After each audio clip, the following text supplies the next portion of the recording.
Good day to everyone. Welcome to the Reals Earnings Management tutorials. In this section, we are going to look into the introductions of Reals Earnings Management, a brief introduction. So it will give you an idea of what to expect in this tutorial series.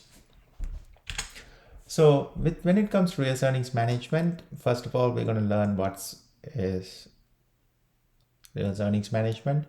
Second, we're going to look into the history, basically the background of Reals Earnings Management, components of Reals Earnings Management, and finally, we're going to look into the calculation of how to calculate Reals Earnings Management.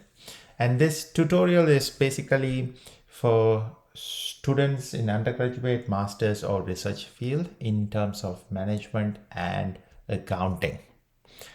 Hope to see you all again. Thank you.